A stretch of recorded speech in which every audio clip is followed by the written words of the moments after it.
Hello guys, I am Mukesh Kumar and welcome to my YouTube channel सफर zero से hero तक में आप सभी का एक बार फिर से स्वागत है।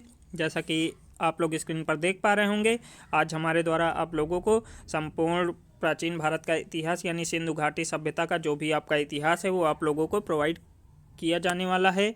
और जो भी इससे आप लोगों के एग्ज़ाम में क्वेश्चन बनते हैं तो उनको हम लोग साथ में कवर करते हुए आगे बढ़ने का प्रयास करेंगे। आज से हम लोग डेली का डेली प्राचीन भारत के इतिहास की एक श्रृंखला को कवर करने का प्रयास करेंगे।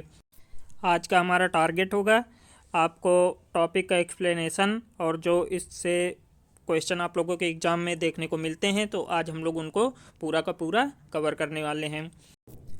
आइए हम लोग बिल्कुल भी देर ना करते हुए सीधा सीधा अपने टॉपिक से जुड़ने का प्रयास करते हैं। सबसे पहले हम लोग टॉपिक को डिस्कस करेंगे, इसके बाद हम लोग जो श्रृंखला में हमारे क्वेश्चन ऐड किए गए हैं उनको देखने का प्रयास करेंगे। और हाँ, जिन लोगों ने भी अभी तक हमारे चैनल को सब्सक्राइब ना किया हो तो आप लोग प्लीज़ सब्सक्राइब कर लीजिएगा और ज़्यादा से ज़्यादा लोगों तक शेयर कर दीजिएगा। और हाँ, जैसा कि मैं हमेशा आप लोगों से बोलता हूँ कि आप लोग वीडियो को एंड तक देखिए। अगर आप लोगों को वीडियो अच्छा लगता है तो आप लोग जाते जाते हमारे वीडियो को लाइक कर दीजिएगा और बेल आइकन को प्रेस कर दीजिएगा। आइए हम लोग सीधा सीधा टॉपिक से जुड़ने का प्रयास करते हैं। और जैसा कि आप लोग जानते हैं कि आज हम लोग सिंधु घाटी सभ्यता के बारे में पढ़ने वाले हैं, उसको जानने वाले हैं, और जो भी हमारे एग्ज़ाम में क्वेश्चन आते हैं उससे यानी बनते हैं तो आज हम लोग उस पर पूरी तरह से चर्चा करने वाले हैं। जैसा कि आप लोग जानते हैं सिंधु घाटी सभ्यता, उसके बाद में एक शब्द आप लोगों को मिलता है सिंधु घाटी सभ्यता, यानी सभ्यता होती क्या है। आप लोगों के माइंड में कई बार ये प्रश्न उठता होगा कि हमारी सभ्यताएं होती क्या हैं। आप लोगों से यूपी पीसीएस एग्ज़ाम हो गया, आपका यूपीएससी एग्ज़ाम हो गया, या आपका ऐसे राइटिंग एग्ज़ाम हो गया, तो उनमें आप लोगों से पूछा जाता है कि सभ्यता से आप लोग क्या समझते हैं। तो वहाँ पे आप लोगों को उसका उत्तर देना होता है। और अगर आप लोग मेरा ये वीडियो देख पा रहे हैं तो आज आप लोग जान जाएंगे यानी समझ जाएंगे कि हमारी जो सभ्यताएं होती हैं वो होती क्या हैं, और हमारी सिंधु घाटी के बाद में जो सभ्यता लगाई गई है वो किस रीजन से लगाई गई है, यानी उसका कारण क्या था। आइए हम लोग सबसे पहले सभ्यता को पढ़ते हैं, इसके बाद हम लोग सिंधु घाटी सभ्यता की तरफ बढ़ने का प्रयास करेंगे, उसे समझने का प्रयास करेंगे, और जो भी क्वेश्चन आंसर है हमारे उनको सॉल्व करने का प्रयास करेंगे। आइए हम लोग देखते हैं सभ्यता होती क्या है। यहाँ पे आपका पहला पॉइंट दिया गया है कि सभ्यता मानव के सामाजिक एवं भौतिक विकास को दर्शाती है। आप लोग इस पॉइंट को अच्छे से समझ गए होंगे, बहुत ज़्यादा इसका एक्सप्लेन करने की मुझे ज़रूरत भी नहीं है, क्योंकि बहुत ही आसान भाषा में मैंने इन्हें देने का प्रयास भी किया है।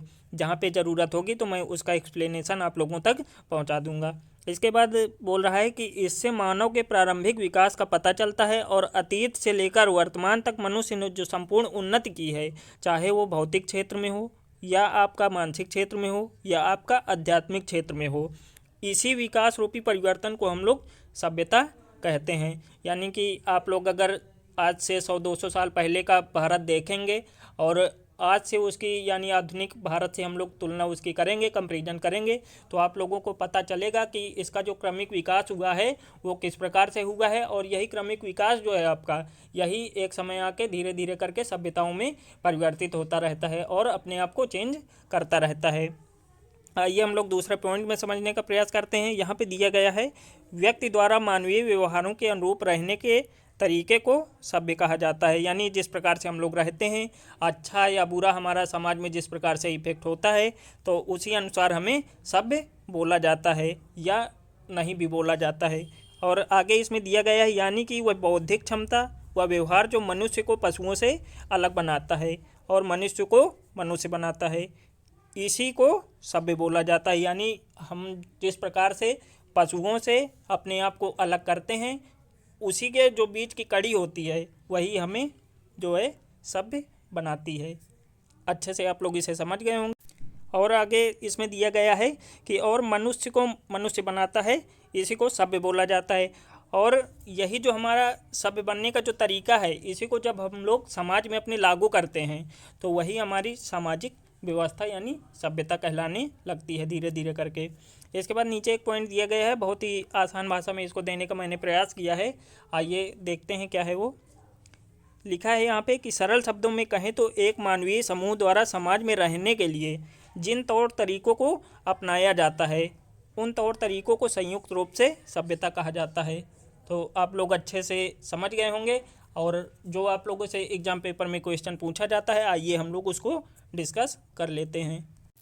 यहाँ पे आपका पॉइंट दिया गया है कि सभ्यताएं परिवर्तनशील और प्रगतिशील होती हैं। आप लोगों को क्वेश्चन पेपर में 3 से 4 ऑप्शन आप लोगों को दे दिए जाते हैं, उनमें से एक आपको एलिमिनेट करने के लिए बोल दिया जाता है, यानी पूछा जाता है कि इनमें से सभ्यता के परिप्रेक्ष्य में कौन सा क्वेश्चन यानी कथन गलत होगा। तो आप लोगों को वहाँ आंसर देना होता है और आपका क्वेश्चन वहाँ पे क्या रखा जाता है कि सभ्यताएं हमारी परिवर्तनशील होती हैं, या सभ्यताएं हमारी अपरिवर्तनशील होती हैं, या ये प्रगतिशील होती हैं, या ये प्रगतिशील नहीं होती हैं। तो आज आप लोग इस पॉइंट को अपने मन मस्तिष्क में धारण कर लीजिए और इसके बाद आप लोगों का जो सभ्यता से क्वेश्चन बनेगा वो आप लोगों को कभी ज़िंदगी में गलत नहीं होगा। तो क्या लिखा गया है, सभ्यताएं परिवर्तनशील और प्रगतिशील होती हैं। जैसा कि मैंने अभी थोड़ी देर पहले उदाहरण दिया कि अगर हम लोग आज से 100 साल पहले अपने आप को ले जाते हैं तो और अपने भारतवर्ष को वहाँ से देखने का प्रयास करते हैं, तो जो आज का आधुनिक भारत है उससे अगर हम लोग कंपैरिजन करेंगे तो आज का समय और वहाँ तब का समय में काफ़ी अंतर आप लोगों को देखने को मिल जाएगा। हम लोग बढ़ते हैं दूसरी स्लाइड की तरफ, यानी अब सीधा सीधा हम लोग सिंधु घाटी यानी सिंधु युगीन सभ्यता से जोड़ने का प्रयास करते हैं। यहाँ पे आपका जो दिया गया है टॉपिक सिंधु युगीन सभ्यता। आप लोगों ने सभ्यता के बारे में पूरी तरह से जानकारी ले ली है, अब आप लोगों को समझने में बिल्कुल भी कठिनाई का सामना नहीं करना पड़ेगा। यहाँ पे आपका देखिए पहला पॉइंट दिया गया है कि हड़प्पा सभ्यता भारत की प्राचीन सभ्यता थी। आप लोगों से सीधा सीधा क्वेश्चन पूछा जाता है कि हमारे भारतवर्ष की सबसे प्राचीन सभ्यता कौन सी थी, तो आप लोगों को वहाँ ऑप्शन क्या टिक करना होगा कि हड़प्पा सभ्यता जो थी हमारे भारतवर्ष की सबसे प्राचीन सभ्यता थी, यानी ओल्डेस्ट अर्बन सिविलाइजेशन। इसके बाद आइए हम लोग बढ़ते हैं दूसरे पॉइंट की तरफ। दूसरा पॉइंट यहाँ पे दे रखा है कि यह भारत के इतिहास की प्रथम नगरीय क्रांति थी, यानी फर्स्ट अर्बन रिवॉल्यूशन। इसके बाद हम लोग तीसरे पॉइंट की तरफ बढ़ते हैं। तीसरा पॉइंट आपका दिया गया है कि इस सभ्यता का विकास भारतीय महाद्वीप के पश्चिमोत्तर भाग में हुआ था।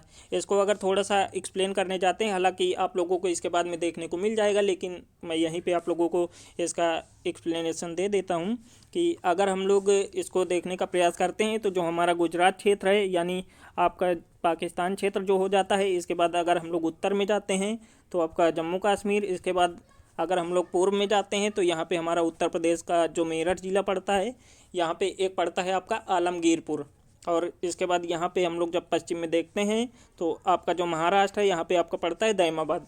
तो यहाँ तक इसका पूरी तरह से विकास था, यानी ये यहाँ तक फैली हुई थी। तो इसके बाद देखिए आपका अगला पॉइंट यहाँ पे दिया गया है कि इस सभ्यता को प्रस्तर युगीन सभ्यता कहते हैं। और अब हम लोग देखेंगे कि ये प्रस्तर युगीन सभ्यता किस प्रकार से हम लोग बोलते हैं, यानी क्यों इसका नाम प्रस्तर युगीन सभ्यता रखा गया है। यहाँ पे रीजन नीचे दिया गया है, क्योंकि इस सभ्यता से पत्थर के हथियार साथ ही तांबे और कांसे का भरपूर मात्रा में प्रयोग किया जाने लगा था, इसीलिए हम लोग प्रस्तर युगीन सभ्यता इसको बोलते हैं। आप लोग इस पॉइंट को अच्छे समझ गए होंगे। आइए हम बढ़ते हैं अगली स्लाइड की तरफ। अगली स्लाइड में यहाँ पे पॉइंट दिया गया है, ये सभ्यता को सिंधु घाटी सभ्यता या सैंधव सभ्यता के नाम से भी जानते हैं, यानी इंडस वैली सिविलाइजेशन नाम से हम लोग इसको जानते हैं। आप लोगों से क्वेश्चन पेपर में पूछा जाता है कि सिंधु घाटी सभ्यता जो है इसका दूसरा नाम क्या है, यानी इसका उपनाम क्या है, तो आप वहाँ पे टिक कर सकते हैं सैंधव सभ्यता। आइए हम लोग पढ़ते हैं अगले पॉइंट की तरफ। यहाँ पे आपका अगला पॉइंट दिया गया है कि इस सभ्यता को सिंधु घाटी सभ्यता का कहकर पुकारे जाने का प्रमुख कारण है, इस सभ्यता से जुड़े प्रारंभिक पुरास्थल जो हैं वो आपके सिंधु व उसके सहायक नदियों के आसपास ही मिले थे। तो आप लोग को बिल्कुल भी डाउट नहीं रहने वाला है। अगर आप लोगों को ये हमारी वीडियो अच्छी लग रही है तो आप लोग प्लीज़ इसे लाइक कर दीजिए, सब्सक्राइब कर दीजिए और ज़्यादा से ज़्यादा लोगों तक शेयर कर दीजिए। आइए अब हम लोग देखते हैं जो हमारी सिंधु नदी यानी उसकी सहायक नदियों के आसपास जो भी हमारे पूरा स्थल मिले थे कौन कौन से थे। आपका जैसे मोहनजोदड़ो हो गया, आपका हड़प्पा हो गया, आपका चन्नोतड़ो हो गया, और कई सारे इसमें मिले थे। देखिए यहाँ पे आपका अगला पॉइंट दिया गया है कि इस सभ्यता को कांस्य युगीन सभ्यता भी कहते हैं, क्योंकि इसका जो रीजन था कांस्य युगीन बोला जाने का, इसी समय आपका जो कांसा था उसका प्रयोग किया जाने लगा था। आइए हम लोग अगला पॉइंट देखते हैं। अगला पॉइंट दिया गया है यहाँ पे कि हड़प्पा सभ्यता में सबसे ज़्यादा उपयोग की जाने वाली धातु कौन सी थी। सीधा वन लाइनर जो क्वेश्चन होता है उसमें आप लोगों से पूछ लिया जाता है कि हड़प्पा सभ्यता में सबसे ज़्यादा उपयोग की जाने वाली धातु कौन सी, तो आपकी हो जाएगी तांबा। जो भी आप लोग एसएससी या आपका जो रेलवे आपका जो एनटीपीसी एग्ज़ाम होता है तो उसकी दृष्टि से ये क्वेश्चन आप लोगों के लिए काफ़ी इम्पोर्टेंट भी हो जाता है, तो आप लोग इसे ध्यान रखिएगा। आइए हम लोग बढ़ते हैं अगली स्लाइड की तरफ। और यहाँ पे आप लोग देख पा रहे हैं कि टॉपिक प्रश्नोत्तर विद एक्सप्लेनेशन। तो आप लोग समझ पा रहे होंगे कि किस तरह से हम लोग आज अध्ययन करने वाले हैं। यानी आज आप लोगों को जो सिंधु घाटी सभ्यता है उसका पूरी तरह से अध्ययन करवा दिया जाएगा। आप लोग इसको अगर 2 से 3 बार वीडियो देखेंगे तो आप लोग को ज़िंदगी में इससे जो आप लोगों के एग्ज़ाम पेपर में क्वेश्चन बनने वाले हैं उनके गलत होने की संभावना बिल्कुल 0 हो जाएगी। देखिए आपका जो पॉइंट नंबर 1 दिया गया है, यहाँ पे बोला गया है कि हड़प्पा नामक पूरा स्थल के बारे में सर्वप्रथम जानकारी किसने दी थी। आप लोगों को एग्जाम पेपर में पूछा जाता है कि हड़प्पा नामक पूरा स्थल के बारे में सर्वप्रथम जानकारी किसने दी थी, उनका नाम बताना होता है वहाँ पे, यानी ऑप्शन चूज करना होता है। तो उनका नाम वहाँ पे क्या हो जाएगा, आपका चार्ल्स मैसन ने सर्वप्रथम आपका हड़प्पा नामक पूरा स्थल के बारे में जानकारी देने का प्रयास किया था। इसके बाद आप लोगों से वहीं पे इसका ईयर पूछ लिया जाता है, यानी सन पूछ लिया जाता है। तो आपका सन क्या हो जाएगा 1826 में, यानी 1826 में इन्होंने सर्वप्रथम जानकारी दी थी। पर उस समय किसी का उस पर ध्यान नहीं गया था, क्योंकि किसी को ये लग ही नहीं रहा था कि हमारी जो इतनी पुरानी सभ्यताएं हैं वो वहाँ पे होंगी या रही होंगी। इसके बाद आप लोगों का एक नोट यहाँ पे दिया गया है, आइए हम लोग उसको देखते हैं। यहाँ पे नोट आपका दिया गया है कि 1856 यानी 1856 ईस्वी में कराची लाहौर रेल लाइन का निर्माण करते समय ब्रिटिश अधिकारी, उनका नाम था जॉन एवं विलियम ब्रंटन, को कुछ गिट्टियों और रोड़ों के वहाँ होने की जानकारी मिली। इसके पश्चात प्रसिद्ध वैज्ञानिक आपके जो थे सर अलेक्जेंडर कनिंघम, जिन्हें हम लोग फादर ऑफ इंडियन आर्कियोलॉजिस्ट बोलते हैं। आप लोगों से यहाँ से भी ये क्वेश्चन बनता है, आप लोगों से पूछा जाता है कि फादर ऑफ इंडियन आर्कियोलॉजिस्ट कौन है। आप लोगों को वहाँ आंसर क्या टिक करना होता है, सर अलेक्जेंडर कनिंघम के नाम से जाना जाता है, ने 1853 यानी 1853 और 1873 यानी 1873 में उत्खनन के कार्य किए, परंतु सफलता इन्हें भी नहीं मिली। आइए देखते हैं। अभी तक देखिए यहाँ पे किसी को हड़प्पा सभ्यता के बारे में जानकारी पूरी तरह से किसी को नहीं मिल पाई। अब देखते हैं कि आगे होता क्या है इसमें।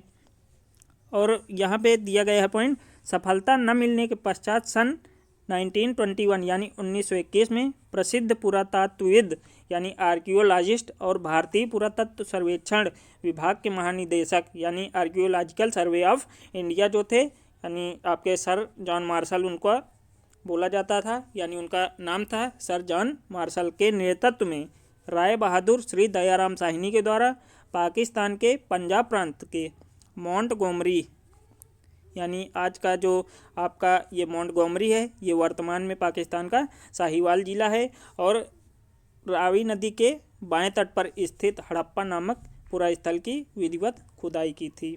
यह प्रथम अवसर था जब सफलता हाथ लगी थी। यहाँ से आप लोगों के कई क्वेश्चन बन जाते हैं। आप लोगों से सबसे पहला क्वेश्चन यहाँ से पूछा जाता है कि आर्कियोलॉजिकल सर्वे ऑफ इंडिया कौन थे, तो आप लोगों को बताना होता है वहाँ पे आंसर कि सर जॉन मार्शल। इसके बाद किसके नेतृत्व में जो ये हमारी हड़प्पा सभ्यता की खुदाई हुई थी और कहाँ पे हुई थी, तो उसके बारे में भी आप लोगों से पूछ लिया जाता है कि किसके नेतृत्व में हुई थी। ये आपके हो जाएंगे राय बहादुर श्री दयाराम साहनी के द्वारा। और स्थान आप लोगों से पूछा जाता है तो आप लोग बताएंगे कि पाकिस्तान के पंजाब प्रांत के मोंटगोमरी यानी वर्तमान साहिवाल जिला है। और एक क्वेश्चन यहाँ से भी आपका बन जाता है कि किस नदी के तट पर और बाएं से या दाएं से, तो आप लोग याद रखिएगा कि रावी नदी के बाएं तट पर स्थित है जो हमारा हड़प्पा स्थल, उसके विधिवत रूप से खुदाई की थी। और यहीं से आप लोगों की हड़प्पा सभ्यता जो है वो चर्चा में यानी हमारे सामने आ गई थी। आप लोग अच्छे समझ गए होंगे। आइए बढ़ते हैं अगली स्लाइड की तरफ। जैसे ही आप लोगों की हड़प्पा सभ्यता का पता लगा, उसके तुरंत पश्चात देखिए यहाँ पे पॉइंट दिया गया है कि इसके तुरंत पश्चात 1922 यानी 1922 ईस्वी में राखलदास बनर्जी द्वारा सिंध प्रांत के लरकाना नामक जिले में सिंधु नदी के दाहिने तट पर स्थित मोहनजोदड़ो का विस्तृत रूप से उत्खनन किया था। यानी जैसे ही आप लोगों को हड़प्पा सभ्यता का पता लगा, उसके तुरंत पश्चात ही राखलदास बनर्जी द्वारा सिंध प्रांत के लरकाना नामक जिले में सिंधु नदी के दाहिने तट पर मोहनजोदड़ो नामक पुरा स्थल की खोज कर ली गई। यानी वहाँ पे उनकी खुदाई शुरुआत कर दी गई। आइए देखते हैं जो हमारा इसका सिंधु घाटी सभ्यता का विस्तार था, उसको हम लोग समझने का प्रयास करते हैं। यहाँ पे दिया गया है आपका भौगोलिक विस्तार, आपका उत्तर दक्षिण पूर्व पश्चिम, जैसा कि मैंने इसके पहले चर्चा किया था इस बारे में, उसी का यहाँ पे एक्सप्लेनेशन दिया गया है। देखिए यहाँ से आप लोगों के एग्ज़ाम पेपर में काफ़ी अच्छे क्वेश्चन बनने शुरू हो जाते हैं, तो आप लोग इसे बिल्कुल ध्यान से देखते जाइए। थोड़ा लंबी आज की जो ये श्रृंखला है वो होगी आप लोगों के लिए, लेकिन यकीन मानिए, विश्वास रखिए अपने आप पे कि इसके बाद जो आपके क्वेश्चन सिंधु घाटी सभ्यता से आएंगे वो आप लोगों के कभी गलत नहीं होंगे। आइए हम लोग देखते हैं। आपका अगर पूछा जाता है कि नॉर्थ में इसका विस्तार कहाँ तक था, तो आप लोगों को क्या बताना है? मांडा। अगर आप लोगों से प्लेस पूछा जाता है कि यानी वो राज्य कौन था या केंद्र शासित प्रदेश कौन था, तो आपका जम्मू कश्मीर में ये मांडा पड़ता है, वहाँ तक इसका उत्तर में विस्तार था। इसके बाद आपका पश्चिम में आते हैं, तो पश्चिम में आपका ये बलूचिस्तान पड़ता है और वहीं पे एक जगह पड़ती है सुतकांगे डोर, वहाँ तक इसका पश्चिमोत्तर में विस्तार था। इसके बाद हम लोग देखते हैं साउथ में, यानी दक्षिण की तरफ जब जाते हैं तो आप लोग महाराष्ट्र तक जब पहुंचते हैं, तो महाराष्ट्र में एक जगह है आपकी दहमाबाद नाम से, तो वहां तक इसका विस्तार दक्षिण में है। इसके बाद यानी दहमाबाद के बाद जब हम लोग पूर्व की तरफ बढ़ते हैं तो आपका पड़ता है यूपी यानी उत्तर प्रदेश, जहाँ का मैं निवासी हूँ। वहीं पे आपका एक मेरठ ज़िला पड़ता है और मेरठ ज़िला के अंदर ही आपका आलमगीरपुर नाम की एक जगह है, वहाँ तक इसका विस्तार पाया जाता है। तो आप लोग इसे अच्छे से याद रखिएगा। जो भी ये सारणी बनी हुई है, इसका चाहे तो आप लोग स्क्रीनशॉट ले लीजिए, इसको नोट कर लीजिए, क्योंकि इससे निश्चित रूप से आप लोगों को क्वेश्चन एग्जाम पेपर में देखने को मिल ही जाते हैं। तो आप लोग बिल्कुल भी भूलिएगा नहीं, और अगर आप लोग सही से इसको पढ़ेंगे तो आप लोग को बहुत ही जल्दी याद हो जाएगा। और हाँ, कुछ लोग इन पे ट्रिक यूज करने का प्रयास करते हैं, तो आप लोगों से यार बिल्कुल मैं बोलना चाहूँगा कि आप लोग ट्रिक के भरोसे मत रहिएगा, क्योंकि जो हमारी बिना बोझ की शिक्षा होती, यानी हमारा जो एनसीईआरटी पैटर्न है, वो आप लोगों को इसी प्रकार पढ़ने के लिए बोलता है कि हम लोग परमानेंट उसको याद करना चाहें तो हम लोग ट्रिक का सहारा नहीं लेंगे। आइए हम लोग बढ़ते हैं नेक्स्ट स्लाइड की तरफ। नेक्स्ट स्लाइड यहाँ पे दी गई है। यहाँ पे आपका स्थल दिए गए हैं, यानी जो भी हमारे पुरातत्व स्थल हैं, और इसके बाद जो यहाँ पे दिया गया खोजकर्ता, उनकी खोज किसने किसने की थी, यानी उनका उत्खनन किसने किया, उनकी अवस्थिति यानी वो कहाँ कहाँ पे स्थित हैं, और यहाँ पे महत्वपूर्ण खोज यानी वहाँ से किस प्रकार से अवशेष प्राप्त हुए और कौन कौन सी चीज़ें वहाँ से प्राप्त हुई हैं, तो उन्हीं के बारे में हम लोग यहाँ पे पढ़ेंगे। और यहाँ से आप लोगों के बहुत ज़्यादा क्वेश्चन बनते हैं। यही क्वेश्चन आप लोगों के वन लाइनर यानी वनडे एग्ज़ाम में पूछे जाते हैं, और यहाँ तक कि आप लोग का जो यूपीपीसीएस होता है, वहाँ पे एलिमिनेट करने के लिए और सही मिलान करने के लिए इधर उधर दे दिया जाता है। तो आप लोग इन्हें अच्छे से देख लीजिएगा, तो आप लोग को कभी ये भूलेगा नहीं। आइए हम लोग जल्दी जल्दी इनको देखने का प्रयास करेंगे। यहाँ पे आपका सबसे पहला दिया गया है हड़प्पा। हालांकि हम लोग इसके पहले अभी डिस्कस कर चुके हैं हड़प्पा के बारे में, लेकिन फिर भी हम लोग इसको जल्दी जल्दी देखने का प्रयास करते हैं। यहाँ पे हड़प्पा के बारे में अगर पूछा जाता है कि इसके उत्खननकर्ता कौन थे, तो आपका आंसर क्या हो जाएगा? दयाराम साहनी। और सन आपका क्या था जब ये हमारे सामने उपस्थित, यानी इसकी स्थिति जो है हम लोगों को पता लगी थी, तो वो था आपका सन 1921। इसके बाद अगर आप लोगों से इसकी लोकेशन पूछता है, तो लोकेशन क्या है? पाकिस्तान के पंजाब प्रांत में मोंटगोमरी नाम का एक ज़िला है, वहाँ पे रावी नदी के बाएं तट पर स्थित है। अगर आप लोग यूपीपीसीएस या यूपीएससी एग्ज़ाम दे रहे हैं, तो आप लोग इसे याद रखिएगा कि रावी नदी के दाएं तट पर है या बाएं तट पर, तो आप लोग को देखने को मिल रहा होगा कि ये हमारा रावी नदी के बाएं तट पर स्थित है। आप लोगों से एग्ज़ाम पेपर में ये क्वेश्चन पूछ लेता है वहाँ पे, तो आप लोग बिल्कुल भी भूलिएगा नहीं। इसके बाद हम लोग यहाँ पे जो महत्वपूर्ण खोजें हुई हैं हड़प्पा से, हम लोगों को जो अवशेष प्राप्त हुए हैं, तो हम लोग उनके बारे में चर्चा करते हैं। यहाँ पे पहला पॉइंट दिया गया है, मनुष्य के शरीर की बलुआ पत्थर की बनी मूर्ति वहाँ से मिली है। इसके बाद पॉइंट 2 कह रहा है कि सर के बल खड़ी स्त्री के गर्भ से निकलते पौधे की आकृति वाली मोहर भी मिली है यानी मुहर।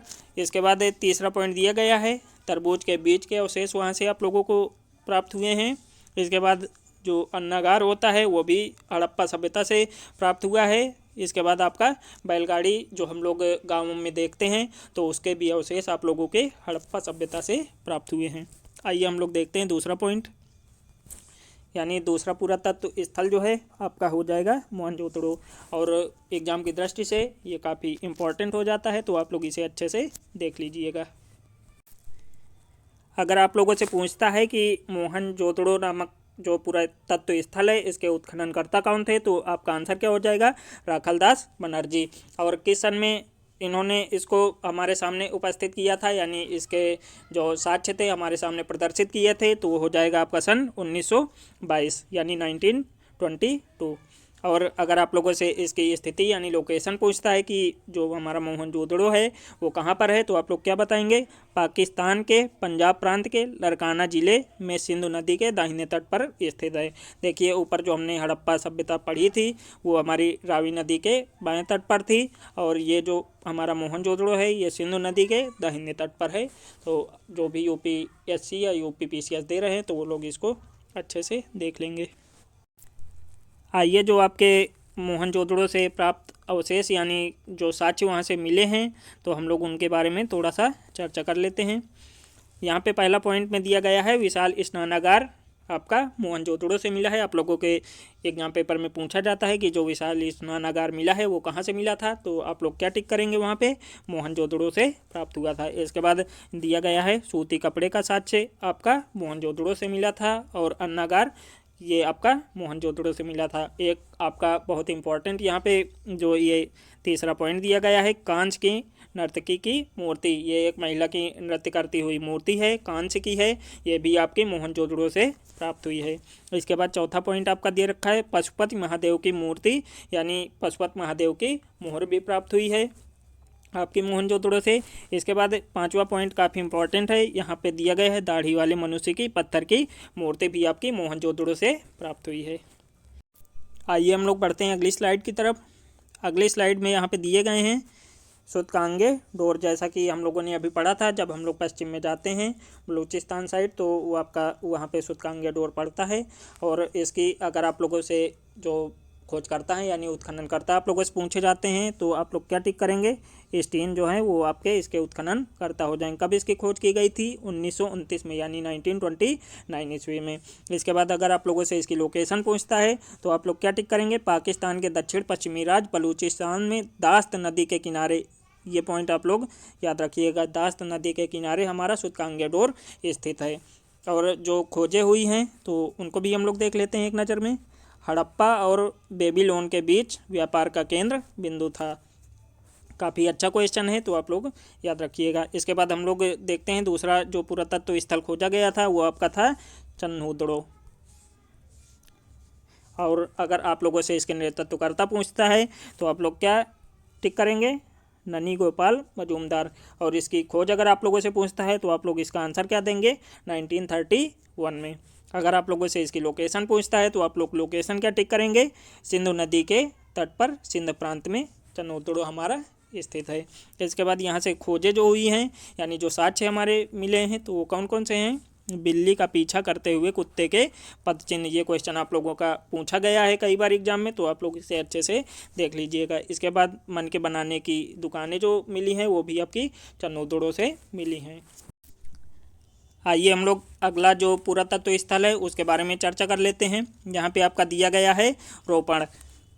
अगर आप लोगों से इसके नेतृत्वकर्ता यानी उत्खननकर्ता आप लोगों से खोजकर्ता पूछता है तो आपका आंसर क्या होगा, यज्ञदत्त शर्मा। और अगर आप लोगों का इसका सन पूछा जाता है कि रोपण जो था वो कब इसके अवशेष प्राप्त हुए यानी ये कब हमारे सामने अस्तित्व में आया, तो 1953 में यानी 1953 में। अगर आप लोगों से इसकी लोकेशन पूछता है तो लोकेशन आप लोग क्या टिक करेंगे, पंजाब प्रांत के रूपनगर ज़िले में सतलज नदी के बाएं तट पर। यानी आप लोगों से ये नदी पूछी जा सकती है कि जो रोपण है वो किस नदी के तट पर है, तो आप लोग क्या बताएंगे, सतलुज नदी के तट पर। और राइट है या लेफ्ट है तो आप लोग क्या टिक करेंगे, यानी लेफ्ट है। नोट यहाँ पे दिया गया है एक नोट, हम लोग अच्छे से इसको देख लेते हैं। यहाँ पे दे रखा है आपका नोट कि आज़ादी के बाद भारत में खोजा जाने वाला हड़प्पाई पूरा स्थल था। तो आप लोगों से एग्जाम पेपर में पूछा जाता है, जैसा कि आप लोग जानते हैं जो हमारा भारत स्वतंत्र हुआ था वो 1947 में हुआ था, और इसके बाद जो अगला पूरा तत्व स्थल खोजा गया था तो वो आपका 1953 में रोपण था। तो आप लोगों से ये पूछा जा सकता है, याद रखिएगा। आइए हम लोग इसके जो साक्ष्य हैं यानी अवशेष जो प्राप्त हुए थे रोपण से, उनको हम लोग देख लेते हैं। ये आपके यहाँ के एक कब्र में मालिक के शव के साथ कुत्ते के शव को भी दफनाया गया था। आप लोगों का ये क्वेश्चन आया हुआ है, तो आप लोग इसे भी अच्छे से याद रखिए। आइए हम लोग अगले पुरातत्व स्थल की ओर बढ़ते हैं। यानी यहाँ पे दे रखा है आपका कालीबंगन। अगर आप लोगों से कालीबंगन के उत्खननकर्ता नेतृत्वकर्ता पूछता है तो कौन थे आपके? अमलानंद घोष। अगर आप लोगों से सन पूछा जाता है कि कालीबंगन जो था वो हमारे सामने अस्तित्व में कब आया था, तो आपका क्या आंसर हो जाएगा? 1961 यानी 1961। और अगर आप लोगों से इसकी लोकेशन पूछता है तो लोकेशन आपकी क्या हो जाएगी? राजस्थान के गंगानगर जिले में घग्गर नदी के किनारे। ये नदी आप लोगों से पूछी जाती है कि जो हमारा कालीबंगन है वो किस नदी के किनारे स्थित है, तो आपका क्या आंसर हो जाएगा? घग्गर नदी। यहाँ पे आप लोगों का एक नोट दिया गया है कि शहर का दोनों हिस्सा अलग अलग रक्षा प्राचीरों से घिरा था। इसके बाद हम लोग इसके जो साक्ष्य मिले थे उनके बारे में चर्चा करते हैं। यहाँ पे आपका पहला दे रखा है लकड़ी का हल आपका कालीबंगन से प्राप्त हुआ था। इसके बाद कालीबंगन से आपकी अग्निवेदिकाएँ प्राप्त हुई थी। इसके बाद आपकी ऊँट की हड्डियाँ भी कालीबंगन से प्राप्त हुई थी, और अलंकृत ईंट के साक्ष्य भी आपके कालीबंगन से प्राप्त हुए थे। आइए हम लोग अगला जो पुरातत्व स्थल है उसको देख लेते हैं। आपका दिया गया है लोथल। अगर लोथल के आपके उत्खननकर्ता पूछता है तो आपका आंसर क्या हो जाएगा? रंगनाथ राव। और ये कब हमारे सामने अस्तित्व में आया था? तो 1954 में। और इसकी लोकेशन क्या है अगर पूछा जाए तो आप लोग बताएंगे कि गुजरात में खंभात की खाड़ी जो है हमारी उसी के पास में बगुआ नदी के तट पर। आप लोगों ये जो नदियां हैं इनको बिल्कुल भी ध्यान से मत हटाइएगा, क्योंकि ये आप लोगों के एग्जाम में पूछी जाती हैं। यहाँ पे नीचे एक नोट दे रखा है, काफ़ी इंपॉर्टेंट है। जो हमारा लोथल है इसे ही लघु हड़प्पा या लघु मोहनजोदड़ो के नाम से हम लोग जानते हैं। आइए यहाँ के हम लोग साक्ष्य देख लेते हैं। साक्ष्य क्या क्या यहाँ पे मिले थे? लोथल से आप लोगों के साक्ष्य के रूप में मानव निर्मित बंदरगाह मिला था आपका। चावल की जो भूसी है वो भी आपकी लोथल से मिली थी। इसके बाद शतरंज का खेल जो है वो आपका लोथल से ही प्राप्त हुआ था। इसके बाद जो गोदीवाड़ा है वो भी आपका लोथल से प्राप्त हुआ था। इसके बाद अग्निवेदिकाएँ हैं वो भी आपकी लोथल से प्राप्त हुई थी।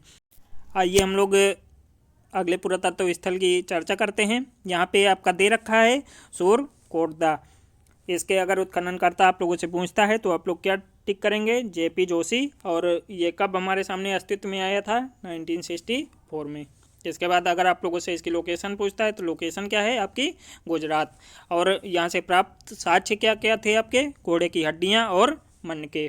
काफ़ी अच्छा क्वेश्चन है, और ये हम लोगों से पूछे जा सकते हैं कि घोड़े की हड्डियाँ हमारी कहाँ से प्राप्त हुई थी, तो आपकी सूरकोटदा से। और सूरकोटदा हमारा कहाँ स्थित है? आपका गुजरात में। आप लोग अच्छे समझ पा रहे होंगे। हम लोग बढ़ते हैं नेक्स्ट स्लाइड की तरफ, और यहाँ पे आपका दिया गया है बड़ावली पूरा स्थल। अगर आप लोगों का इसमें पूछा जाता है कि इसके नेतृत्वकर्ता कौन थे, तो आपका आंसर क्या हो जाएगा? रविंद्र सिंह बिष्ट।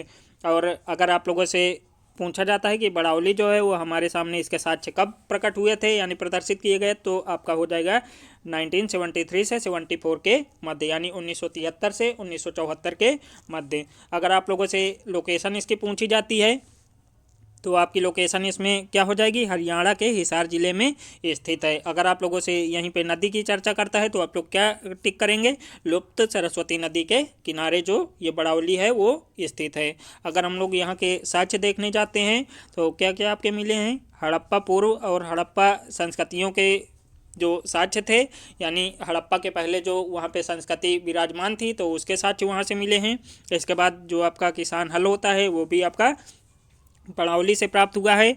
इसके बाद आपका जो बैलगाड़ी के पहियों के निशान हैं वो भी आपके बड़ावली से प्राप्त हुए हैं। मनके और जौ भी आपका बड़ावली से प्राप्त हुआ है। आइए हम लोग जो हमारा नेक्स्ट पुरातत्व स्थल है उसको देख लेते हैं।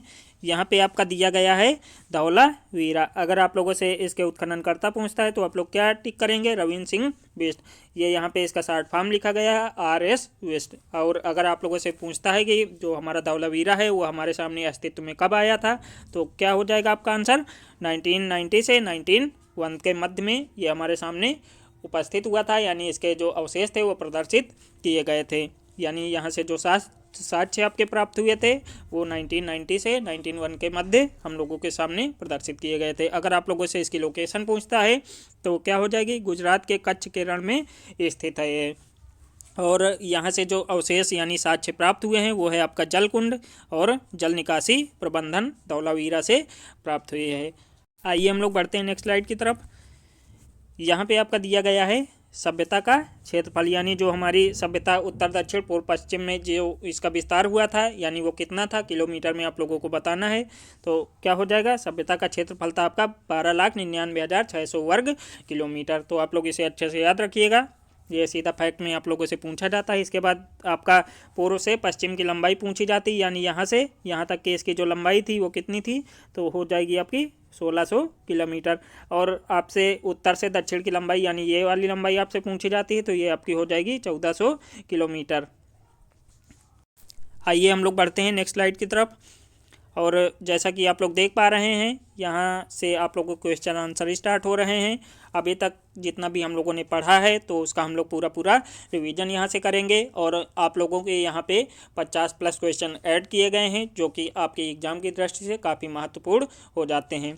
आइए हम लोग सीधा उनसे जुड़ने का प्रयास करते हैं। यहाँ पे आपका पहला क्वेश्चन दिया गया है, सिंधु घाटी की सभ्यता का काल क्या माना जाता है। तो आप लोगों से एग्जाम पेपर में पूछा जाता है कि जो हमारी सिंधु घाटी सभ्यता थी तो उसका समय काल क्या था। तो आपका आंसर क्या हो जाएगा, 2500 ईस्वी पूर्व से 1750 ईस्वी पूर्व तक। आइए हम लोग क्वेश्चन नंबर 2 देख लेते हैं। क्वेश्चन नंबर 2 यहाँ पे दिया गया है, सिंधु घाटी सभ्यता में सर्वप्रथम घोड़े के साक्ष्य के अवशेष कहाँ से प्राप्त हुए हैं। तो अभी हम लोगों ने इसके पहले देखा था, जो हमारा चोरकोटदा था वहीं से आपका घोड़े के अवशेष प्राप्त हुए थे। आइए हम लोग क्वेश्चन नंबर 3 देखते हैं। क्वेश्चन नंबर 3 आपका कह रहा है, सिंधु घाटी सभ्यता के लोगों का मुख्य व्यवसाय क्या था। तो आपका क्या आंसर हो जाएगा, जो कृषि थी वो हमारी सिंधु घाटी सभ्यता के लोगों का मुख्य व्यवसाय था। आइए बढ़ते हैं क्वेश्चन नंबर 4 की तरफ। क्वेश्चन नंबर 4 यहाँ पे आपका दे रखा है कि हड़प्पा के लोग कौन सी फसल में सबसे आगे थे। तो आप लोगों ने ये क्वेश्चन कई बार एग्जाम पेपर में देखा भी होगा कि जो हड़प्पा वासी थे वो कपास की फसल में सबसे आगे थे। आइए क्वेश्चन नंबर 5 हम लोग देख लेते हैं। क्वेश्चन नंबर 5 यहाँ पे दे रखा है, सिंधु की घाटी यानी सिंधु घाटी सभ्यता का स्थल कालीबंगा किस प्रदेश में स्थित है। तो इसके पहले हम लोगों ने इसके विषय में चर्चा कर ली थी, तो आप लोगों को इसका आंसर पता होगा, यानी कालीबंगा हमारा राजस्थान में स्थित है। आइए क्वेश्चन नंबर 6 हम लोग देखते हैं। क्वेश्चन नंबर 6 यहाँ पे दे रखा है कि सिंधु सभ्यता का प्रमुख बंदरगाह कौन सा था। तो आपका आंसर क्या हो जाएगा, लोथल जो था हमारा सिंधु घाटी सभ्यता का प्रमुख बंदरगाह था। और ये स्थित कहाँ है, तो ये आपका गुजरात में स्थित है। आइए बढ़ते हैं हम लोग क्वेश्चन नंबर 7 की तरफ। क्वेश्चन नंबर 7 यहाँ पे दिया गया है कि हड़प्पा के लोगों की सामाजिक पद्धति कैसी थी। ये क्वेश्चन आपका NTPC में पूछा गया था और काफ़ी अच्छा क्वेश्चन है। थोड़ा सा इसको कठिन भी बोल सकते हैं, जिन लोगों ने भी नहीं पढ़ा है तो उनको इसका आंसर बिल्कुल भी नहीं पता होगा। तो वहाँ की जो सामाजिक पद्धति थी वो उचित समतावादी थी। आइए क्वेश्चन नंबर 8 हम लोग देखते हैं।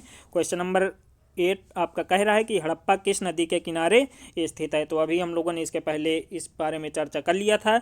मैंने बोला भी था कि आप लोग नदियों को अच्छे से देख लीजिए कि कौन सा पूरा तत्व स्थल जो है वो किस नदी के तट पर स्थित है। तो यहाँ पे आपका हड़प्पा के बारे में बात कर रहा है, तो कौन सी नदी हो जाएगी, रावी नदी के बाएं तट पर।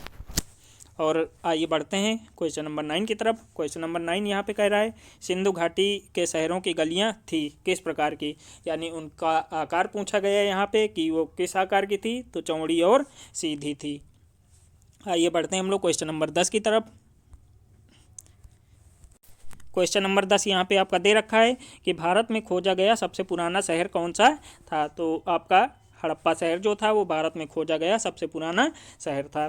आइए हम लोग क्वेश्चन नंबर 11 यानी 11 देख लेते हैं। यहाँ पे दिया गया है, सिंधु घाटी के घर किससे बनाए जाते थे। तो किससे बनाए जाते थे, उस समय आपका ईंटों का प्रयोग किया जाने लगा था। तो सिंधु घाटी के जो घर थे वो आप लोगों के ईंटों के बने होते थे।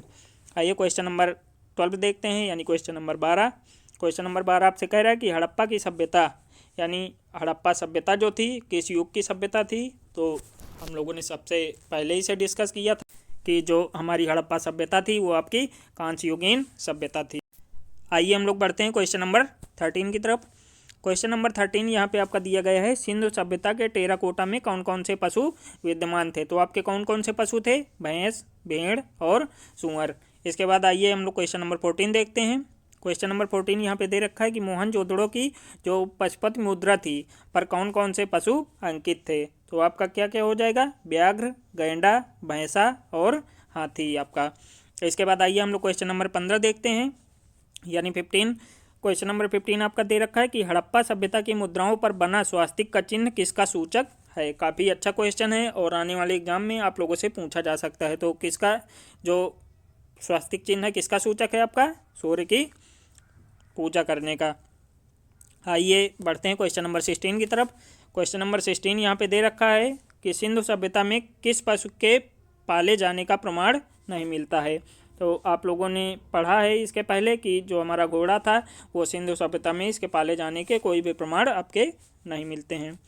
आइए क्वेश्चन नंबर 17 देखते हैं हम लोग। क्वेश्चन नंबर 17 यहाँ पे कह रहा है, सिंधु घाटी के निवासियों को किस धातु का ज्ञान नहीं था। तो आपका उस समय जो लोहा था उसका ज्ञान सिंधु घाटी सभ्यता के लोगों को बिल्कुल भी नहीं था। आइए बढ़ते हैं हम लोग क्वेश्चन नंबर 18 की तरफ। क्वेश्चन नंबर 18 यहाँ पे दे रखा है, किस युग में पत्थर और तांबे से बने औजार प्रयोग किए जाते थे। काफ़ी अच्छा क्वेश्चन है और इसको हालांकि मैंने वहाँ पे सीरीज में ऐड नहीं किया था, लेकिन यहाँ पे आप लोगों को देखने को मिल रहा है। आपका आंसर क्या हो जाएगा, चालकोलिथिक युग में। आइए बढ़ते हैं हम लोग क्वेश्चन नंबर 19 की तरफ। क्वेश्चन नंबर 19 यहाँ पे दे रखा है कि सिंधु घाटी की जो सभ्यता थी कि लोग संभवतः किनके द्वारा शासित थे। तो आप लोगों को बताना है कि जो सिंधु घाटी सभ्यता के लोग थे वो किनके द्वारा शासित थे। तो आपका व्यापारियों के द्वारा वो शासित थे। आइए हम लोग क्वेश्चन नंबर 20 देखते हैं। क्वेश्चन नंबर 20 यहाँ पे दे रखा है, वह कौन सी लिपि है जो हड़प्पा लिपि के सर्वाधिक करीब है। काफ़ी अच्छा क्वेश्चन है और जो हमारी ब्राह्मी लिपि होती है तो उसी के सबसे समीप है हमारी हड़प्पा लिपि। आइए हम लोग क्वेश्चन नंबर 21 देख लेते हैं। क्वेश्चन नंबर 21 यहाँ पे दे रखा है कि मेसोपोटामियाई अभिलेखों में सैंधव सभ्यता के लिए कौन से शब्द का प्रयोग किया गया है। काफ़ी अच्छा क्वेश्चन है और ये आपके यूपी पीसीएस एग्जाम में आया हुआ क्वेश्चन है और इसका आंसर क्या हो जाएगा आपका, मेलुहा। यानी जो मेसोपोटामियाई अभिलेख थे उनमें सैंधव सभ्यता को मेलुहा के नाम से प्रयोग किया गया था, यानी मेलुहा नाम से दर्शाया गया था। आइए क्वेश्चन नंबर 22 की तरफ बढ़ते हैं। क्वेश्चन नंबर 22 यहाँ पे दिया गया है कि सिंधु घाटी सभ्यता की मुख्य विशेषता क्या थी। तो काफ़ी अच्छा क्वेश्चन है और आंसर क्या हो जाएगा आपका, उनका नगरों का निर्माण जो करने का तरीका था वो उस समय की उनकी सबसे मुख्य विशेषता थी। आइए क्वेश्चन नंबर 23 की तरफ बढ़ते हैं। यहाँ पे दिया गया है, हड़प्पा वासियों द्वारा उपजाई जाने वाली फसलें कौन कौन सी थी। तो आइए यहाँ पे उनको देख लेते हैं। गेहूं था आपका, जौ जिसे हम लोग यौ के नाम से जानते हैं, और आपका कपास था और सरसों था। आइए हम लोग क्वेश्चन नंबर 24 की तरफ बढ़ते हैं। क्वेश्चन नंबर 24 यहाँ पे दे रखा है कि भारत में स्वतंत्रता के बाद सर्वाधिक पुरा स्थल कहाँ पे मिले हैं। तो यानी 1947 के बाद में आपका जो गुजरात राज्य पड़ता है वहाँ पे सबसे ज़्यादा पुरातत्व स्थल प्राप्त हुए हैं। आइए हम लोग बढ़ते हैं क्वेश्चन नंबर 25 की तरफ। क्वेश्चन नंबर 25 यहाँ पे आपका दे रखा है कि मोहनजोदड़ो में सबसे बड़ा भवन कौन सा है। ये आपका क्वेश्चन जो है कई बार एग्जाम में पूछा गया है, आप लोगों को इसका आंसर पता होगा। जो हमारा धान्यागार था वो मोहनजोदड़ो में सबसे बड़ा भवन था। आइए हम लोग बढ़ते हैं क्वेश्चन नंबर 26 की तरफ।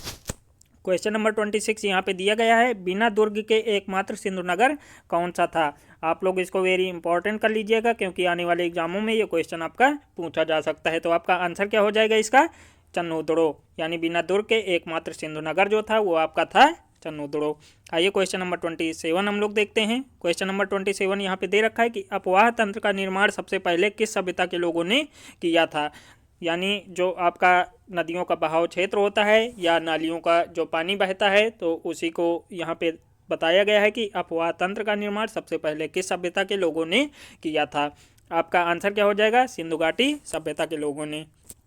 आइए बढ़ते हैं हम लोग क्वेश्चन नंबर 28 की तरफ। क्वेश्चन नंबर 28 यहाँ पे आपका दे रखा है, हड़प्पा वासी अपनी ज़रूरत के लिए चांदी कहाँ से प्राप्त करते थे। तो आंसर आपका क्या हो जाएगा, अफगानिस्तान और ईरान से। आइए बढ़ते हैं क्वेश्चन नंबर 29 की तरफ। यहाँ पे क्वेश्चन दे रखा है कि हड़प्पा वासी एक कीमती पत्थर लाजवर्द मणि उसका नाम था का उपयोग बहुतायत में करते थे। इस पत्थर को कहाँ से प्राप्त करते थे। आप लोगों को बताना है कि जो लाजवर्द नाम का मणि था उसका जो उपयोग हमारे हड़प्पावासी बहुतायत मात्रा में करते थे, तो वो कहाँ से वो लोग प्राप्त करते थे, यानी कहाँ से वो लोग मंगवाते थे। तो आपका मंगवाते थे लोग बदख्शां से, और ये आपका पड़ता कहाँ है, ये पड़ता है आपका अफगानिस्तान में। आइए बढ़ते हैं क्वेश्चन नंबर 30 की तरफ। क्वेश्चन नंबर 30 यहाँ पे दे रखा है कि हड़प्पा वासी जो आपके थे, ये सेल खड़ी जो आपकी होती है, यानी इसकी जो मोहर बनती थी, वो कहाँ से प्राप्त करते थे। तो वो आपका हो जाएगा बलूचिस्तान पाकिस्तान से। ये सारे क्वेश्चन आप लोगों से एग्जाम में पूछे जा सकते हैं, तो आप लोग इन्हें अच्छे से देखते जाइए। आइए बढ़ते हैं क्वेश्चन नंबर 31 की तरफ। 31 यहाँ पे दे रखा है कि हड़प्पा वासी तांबा कहाँ से प्राप्त करते थे। तो आपका तांबा कहाँ से प्राप्त करते थे, ये हमारे भारत में एक जगह है खेतड़ी, और खेतड़ी आपका पड़ता है राजस्थान में। वहीं से हड़प्पा वासी जो थे वो तांबा प्राप्त करते थे। आइए बढ़ते हैं क्वेश्चन नंबर 32 की तरफ। 32 यहाँ पे दे रखा है कि हड़प्पा वासी सोना कहाँ से प्राप्त करते थे। तो आपका आंसर क्या हो जाएगा, जो कोलार की हमारी खानें पड़ती हैं, और कोलार की खानें हमारी कहाँ हैं, कर्नाटक में, वहीं से ये लोग सोना प्राप्त करते थे। आइए हम लोग बढ़ते हैं क्वेश्चन नंबर 33 की तरफ। क्वेश्चन नंबर 33 यहाँ पे दे रखा है कि जुते हुए खेत के साक्ष्य कहाँ से प्राप्त हुए हैं। काफ़ी अच्छा क्वेश्चन है और इम्पॉर्टेंट क्वेश्चन है, आप लोगों के आने वाले एग्जाम में ये क्वेश्चन पूछा जा सकता है। तो आपका आंसर क्या हो जाएगा, कालीबंगा से। आइए बढ़ते हैं क्वेश्चन नंबर 34 की तरफ। यहाँ पे 34 दे रखा है, मनका बनाने के कारखाने कहाँ से प्राप्त हुए हैं। तो आपके ये दो जगह से प्राप्त हुए हैं। नंबर 1 है आपका चन्होदड़ो, और आपका ऑप्शन 2 है लोथल से। आइए बढ़ते हैं क्वेश्चन नंबर 35 की तरफ। क्वेश्चन नंबर 35 यहाँ पे दे रखा है, बैलगाड़ी के पहियों के निशान कहाँ से मिले हैं। तो हम लोगों ने इसके पहले ये क्वेश्चन को डिस्कस किया था, वो आपका आंसर क्या था, मड़ावली से। ये आपका कहाँ पड़ता है, ये आपको पड़ता है हरियाणा में। आइए बढ़ते हैं क्वेश्चन नंबर 36 की तरफ। 36 यहाँ पे दे रखा है कि किस स्थान से हाथी दांत के माप के पैमाने के साक्ष्य मिले हैं। हड़प्पावासी जो थे वो एक निश्चित माप के पैमानों का प्रयोग किया करते थे, वहीं पे ये प्रयोग करते थे हाथी दांत का, और इसके जो साक्ष्य हमें मिले हैं वो आपके कहाँ से मिले हैं, लोथल से। आइए पढ़ते हैं क्वेश्चन नंबर 37 की तरफ। यहाँ पे दे रखा है, किस स्थान से सीप के माप के पैमाने के साक्ष्य मिलते हैं। यानी जो हमारे सीप का प्रयोग करते थे वो माप के पैमाने के रूप में, वो आपके कहाँ से मिले हैं, ये हो जाएगा आपका मोहनजोदड़ो से। आइए क्वेश्चन नंबर 38 देखते हैं। 38 दे रखा है कि धान की भूसी के साक्ष्य कहाँ से मिले हैं। तो आपका दो जगह से मिले हैं, रंगपुर से भी मिले हैं आपके, और लोथल से भी मिले हैं। लोथल आपका ये आपका सिंधु घाटी सभ्यता का एकमात्र बंदरगाह था।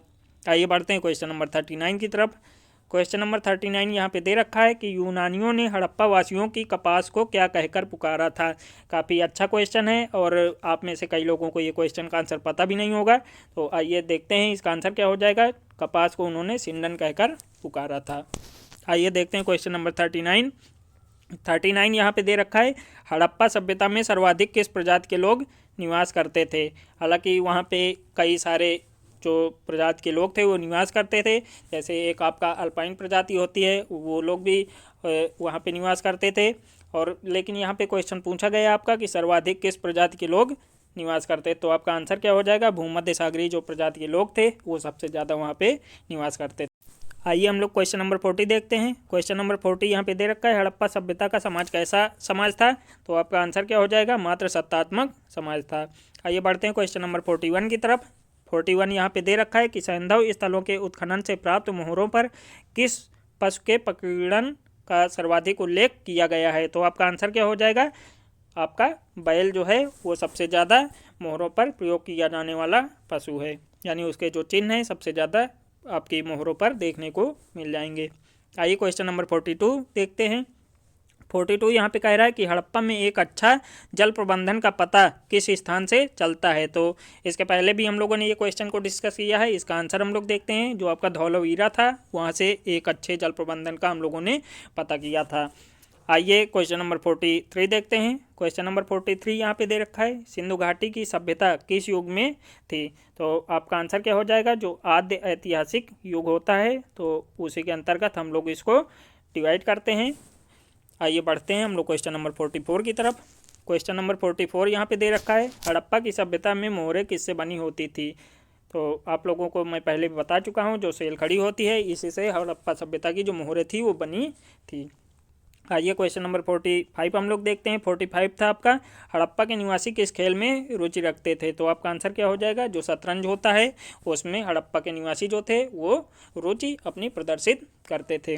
आइए हम लोग क्वेश्चन नंबर 46 देखते हैं। क्वेश्चन नंबर 46 यहाँ पे दे रखा है, हड़प्पा के निवासी घरों एवं नगरों के विन्यास के लिए किस पद्धति को अपनाते थे। तो आपका आंसर क्या हो जाएगा, ग्रेड पद्धति को वो लोग अपनाते थे।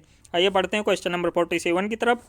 47 यहाँ पे दे रखा है कि मोहनजोदड़ो को एक अन्य किस नाम से जानते हैं। काफ़ी अच्छा क्वेश्चन है और सीधा सीधा आप लोगों से ये एग्जाम में पूछा जाता है। तो इसका आंसर आपका क्या हो जाएगा, मृतकों के टीला के नाम से हम लोग मोहनजोदड़ो को जानते हैं। आइए क्वेश्चन नंबर 48 हम लोग देखते हैं। 48 कह रहा है कि सैंधव स्थलों के उत्खनन से प्राप्त मोहरों पर किस पशु का प्रकीर्णन सर्वाधिक हुआ है। ये क्वेश्चन हम लोगों ने इसके पहले अभी पढ़ा है, ये दोबारा टाइप हो गया है, तो इसका आंसर क्या हो जाएगा, बैल। आइए क्वेश्चन नंबर 49 हम लोग देखते हैं।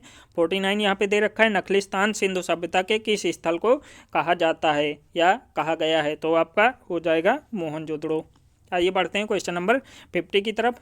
यहाँ पे बोला गया है कि सिंधु घाटी की जो सभ्यता थी उसका आकार कैसा था, यानी बताना है कि वहाँ का जो आकार है वो किस प्रकार से है। तो आपका आंसर क्या हो जाएगा, वो त्रिभुजाकार में है। आइए बढ़ते हैं क्वेश्चन नंबर 51 की तरफ। यहाँ पे दिया गया है, हड़प्पाई लिपि को पढ़ने का प्रयास या उसकी पढ़ने की शुरुआत सर्वप्रथम किसने की थी। तो आपके वाइडिल महोदय ने 1925 ईस्वी में इसको पढ़ने का प्रयास किया था। आइए बढ़ते हैं क्वेश्चन नंबर 52 की तरफ। यहाँ पे दिया गया है कि हड़प्पाई लिपि को वैज्ञानिक विधि से पढ़ने का प्रयास या शुरुआत सर्वप्रथम कब और किसने की। तो आपका आंसर क्या हो जाएगा, हंटर महोदय ने 1934 ईस्वी में। आप इन दोनों क्वेश्चन में कंफ्यूज मत होइएगा, यहाँ पे सर्वप्रथम पढ़ने की बात हुई है और यहाँ पे आपका दूसरे क्वेश्चन में वैज्ञानिक विधि से पढ़ने की शुरुआत की बात कर रहा है। आइए बढ़ते हैं हम लोग नेक्स्ट स्लाइड की तरफ। और जैसा कि आप लोग देख पा रहे हैं, यहाँ से हमारी सीरीज का अंत होता है। आशा करते हैं आप लोगों को काफ़ी अच्छा लगा होगा वीडियो। अगर आप लोगों को वीडियो अच्छा लगा है तो प्लीज़ लाइक, सब्सक्राइब और शेयर कर दीजिएगा। और चलिए मिलते हैं आने वाली आगामी वीडियो के साथ में। आप लोगों को इसी प्रकार से हर रोज़ यानी अल्टरनेट करके भी हो सकता है, जिस प्रकार से मुझे समय मिलेगा मैं आप लोगों को कोशिश करूंगा कि इसकी जो भी सीरीज़ें हैं यानी प्राचीन भारत का जो इतिहास है उसको जल्दी से जल्दी आप लोगों को इसी प्रकार से कवर करा दूं। चलिए मिलते हैं नई वीडियो के साथ, नई सोच के साथ, नई ऊर्जा के साथ। तब तक आप सभी लोगों से विदा लेना चाहूँगा। Thanks for watching guys. और जाते जाते बोलना चाहूँगा, प्लीज़ वीडियो को लाइक कर दीजिएगा, सब्सक्राइब कर दीजिएगा और ज़्यादा से ज़्यादा लोगों तक शेयर कर दीजिएगा। Thanks for watching guys.